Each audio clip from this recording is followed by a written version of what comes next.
सो आज की इस वीडियो में हम बात करने लगे हैं DSA, data structure and algorithm, और उसकी इम्पोर्टेंस कि वो क्यों हमें जो है ना वो आनी चाहिए, जिसको हम कोडिंग की बैकबोन भी बोलते हैं।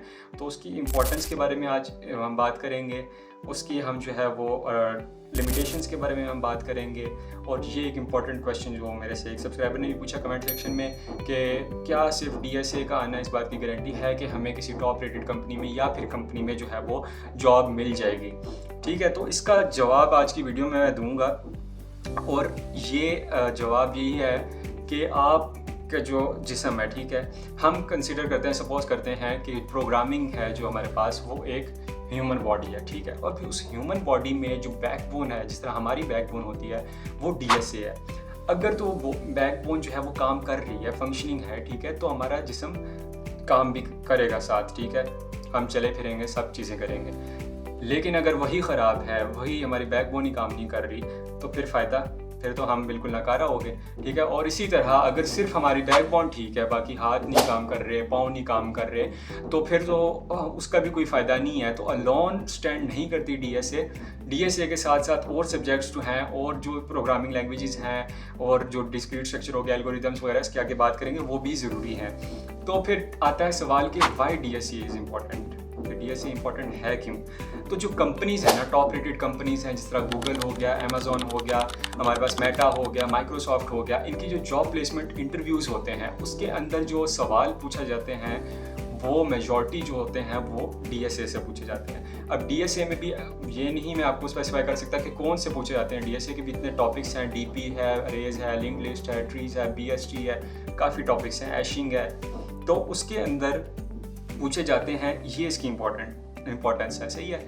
और दूसरी बात ये कि जो भी आज के ज़माने में कंपनीज़ हैं, जिस तरह बड़ी टॉप रेटेड कंपनी है, जो भी कंपनी है, तो एआई का दौर है, ठीक है, एआई इवॉल्व हो रही है, इतने जो है ना सर्च इंजन्स आगे, इतने मॉडल्स बने हुए हैं, एनएलपी, नेशनल लैंग्वेज प्रोसेसिंग का दौर है ये।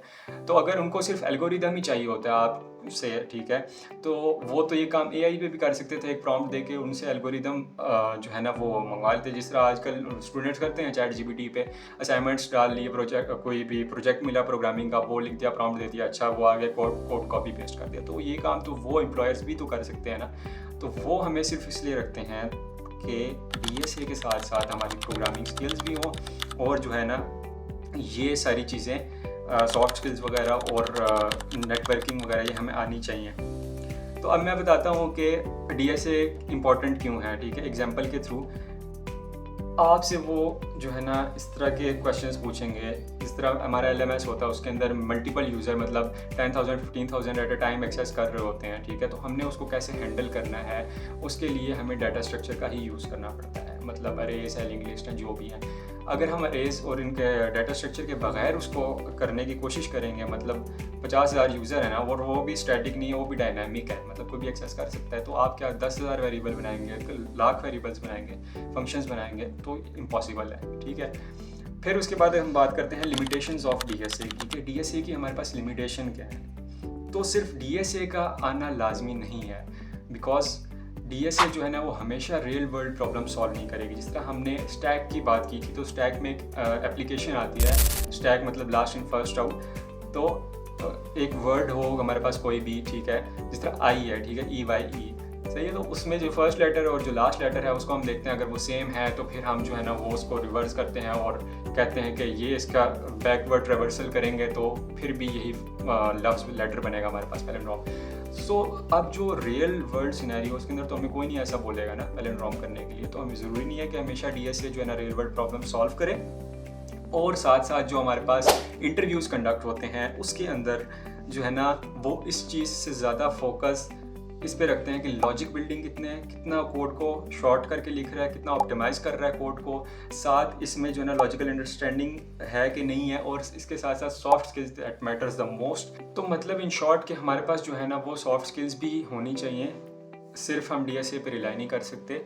और इस चीज़ की गारंटी नहीं है कि आपको अगर डीएसए आती है तो आपकी जॉब प्लेसमेंट मतलब 30 LPA लैख पर एनम या फिर 20 LPA आपको मिल जाएगी। अगर आप ये सोच रहे हैं कि आपने सिर्फ डीएसए कर ली है और आपको जो है ना 20 LPA 30 LPA की जॉब मिल जाएगी, तो फिर आप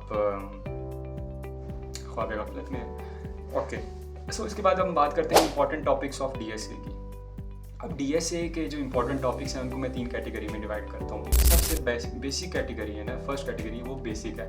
उसके अंदर हमारे पास अरेज आती हैं, अरेज के अंदर जो है ना मल्टीपल अरेज, 2D अरेज, वो सारी चीज़ें।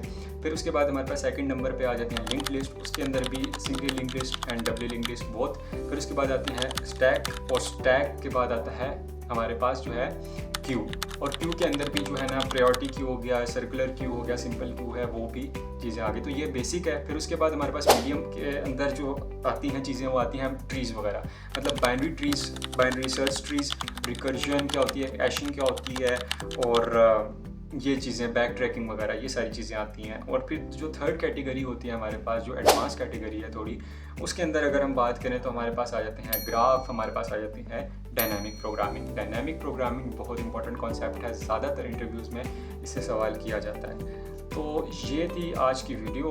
होप सो आप लोगों को समझ आ गई होगी, और जो मेरे सब्सक्राइबर का सवाल था उसको भी जवाब मिल गया होगा कि अकेले जो अगर आप सोच रहे हैं कि आपने DSA कर ली है तो आप तो गुरु बन गए और आपको जॉब मिल जाएगी।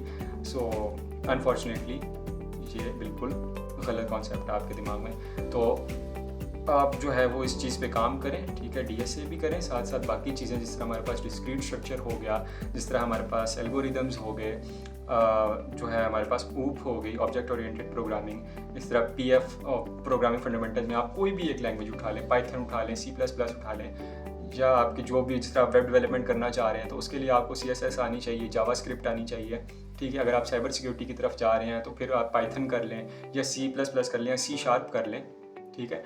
तो अपनी फील्ड के मुताबिक आप अभी से ही, स्टार्ट से ही एक ट्रैक सेलेक्ट कर लें, एक लैंग्वेज उठाएं, ठीक है, उस लैंग्वेज में आप OOP करें, उस OOP करने के बाद आप उसमें ही DSA करें, और DSA करने के बाद आप नेटवर्किंग वगैरह करें, ठीक है, एल्गोरिदम स्टडी करें उसी लैंग्वेज के अंदर। तो एक लैंग्वेज में आप जो है ना वो मास्टर हो जाएं। ऐसा नहीं हो सकता कि आप मल्टीपल लैंग्वेजेस के अंदर ये दावा करें कि मैं मास्टर हूँ। हमेशा मास्टर बंदा एक ही लैंग्वेज के अंदर होता है, और वो मैंने आपको बता दी कि कौन कौन सी लैंग्वेजेस हैं जो आप स्टार्ट कर सकते हैं। तो ये थी आज की वीडियो, उम्मीद है कि आप लोगों को अच्छी लगी होगी। So keep on supporting, and तब तक के लिए अल्लाह हाफ़िज़।